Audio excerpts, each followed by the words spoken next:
Anyway, welcome everybody. My name is Russ Fustino. Glad to see you all. Welcome, and I think we owe a round of applause, for all the event organizers and the AV team and all the sponsors. Just a great conference. Love it. Let's go ahead and try this clicker app. All right, we're cooking good. So I'm a developer advocate over at Algorand. And how many people here have heard of Algorand? Show of hands. Oh, good number in here. That's great. For those that haven't, it's a very modern blockchain, pure proof of stake. Been mainnet for about 3 years. Has not gone down once the entire time. Several updates have been applied. We have a great engineering team that constantly is improving. True scalability on the platform with over 1,300 transactions per second, as well as under 5-second block times. Those numbers are getting better as the summer goes on. We've got a very extensible platform, a lot of SDKs, Java, JavaScript, Go, Python, to name a few, and many more. Also, it's funny, we're very cost efficient and green. It's a carbon negative blockchain, and the transaction fees are a 1/20th of a penny. And when I was traveling down here, I met a gentleman on the plane that's coming to this conference too. And I was saying to him, that's better than like a $20 transaction fee you get with Ethereum. He goes, yeah, if you're lucky, he said. I had a transaction, it was $3,000. And I said, what? Are you kidding me? So anyway, that's a very, very big point when you're doing comparisons on blockchains, and that's a really good feature. So what are we going to talk about here today? Overview of smart contract architecture and what the technology looks like, what are the tools, and how to create transactions from NFTs. So let's go ahead and get going here. So we have first on the blockchain, you got the Algorand token or asset, cryptocurrency. And then you have assets, which would be your fungible and non-fungible tokens. These can be created right in layer one without the need for smart contracts to do that. So that's a very nice feature, the really ease of creation of NFTs and fungible tokens.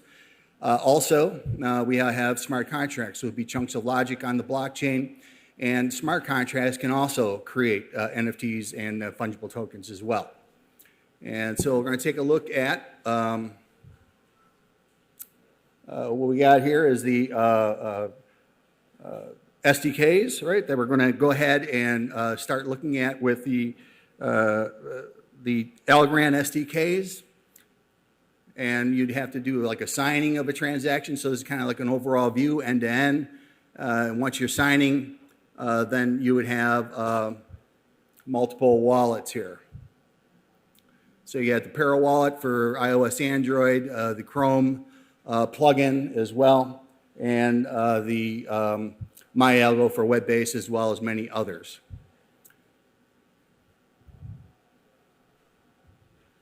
So what's kind of transactions? Well, we're looking at both payment transactions, of course, with native algos, also asset transactions. So this could be NFTs or fungible tokens such as USDC, and then also application calls for transactions that would provide the ability to store information globally in global state or locally at the account level.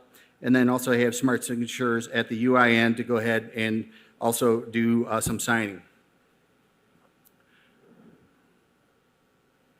So you deploy it to the blockchain, and you get back an address as well as a unique ID. And there are several tools that are available to use. And first and foremost, let's talk about TEAL, which is the Transaction Execution Approval Language. And that's assembly. And there are tools that help facilitate and build that as well, that generate it. Some of which are PyTeal, Python-enabled compiler. Reach is a JavaScript-like front end, and then also as well as a back end. So that's a really great tool, and that's a blockchain agnostic tool. You can use the same code and deploy to Ethereum as well as Algorand. And then also C# really's got a really killer new extension out in Visual Studio, being able to create console apps and contracts just with file new, as well as many other enhancements coming up next month for web and mobile development.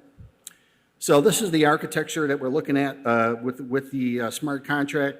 You have basically two programs. You got an approval program and a clear program. And the clear program then is used to close off, do some housekeeping at the end of the execution. The bulk of your logic will be in the main program there for the approval. Also, this will write out the global storage and local state storage, as well as communicate with the transactions. So you have 64 key pairs up to 128 data for global, and that'll become unlimited over the course of the summer, which is really good news. And then also, yeah, that's pretty good, huh? Woohoo! And then also, each user can opt in to store 16 KB of key pair values in local state as well. All right, so on the subtypes for an application, basically you have a no-op, which is used to create and then also do the bulk of calls for transactions. And then also you have opt-in that really facilitates if you want to store local state values and the user needs to opt in, that prevents spam. And then also you have delete and update, which will be available unless you specifically put in the logic to refuse those transaction types. So, continuing on.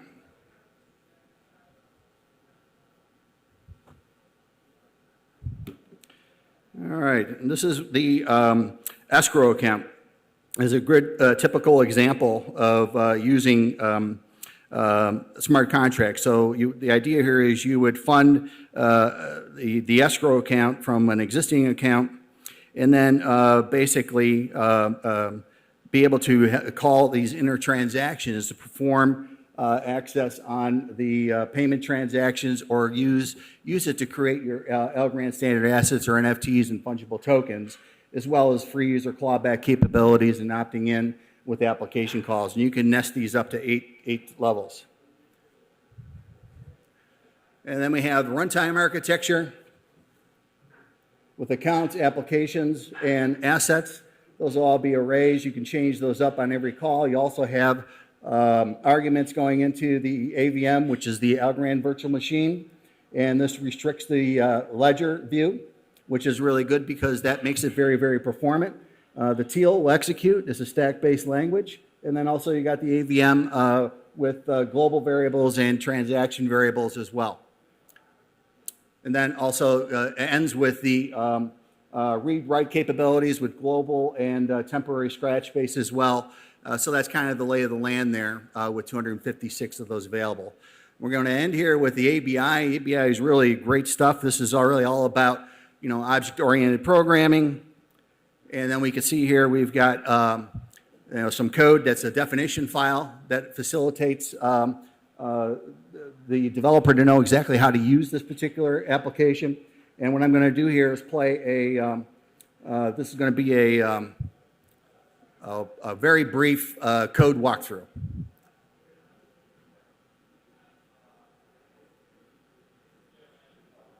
Go ahead and click it over there for me.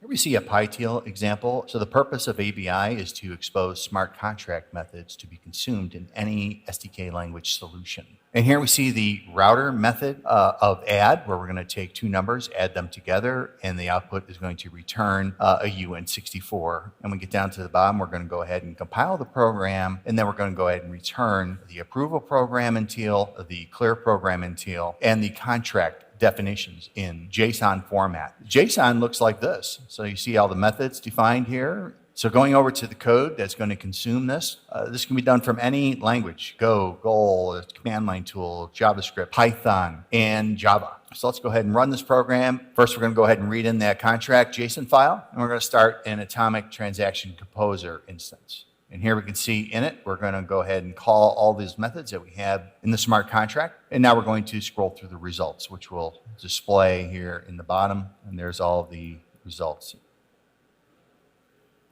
Okay, so let's wrap up to the next slide. There we go.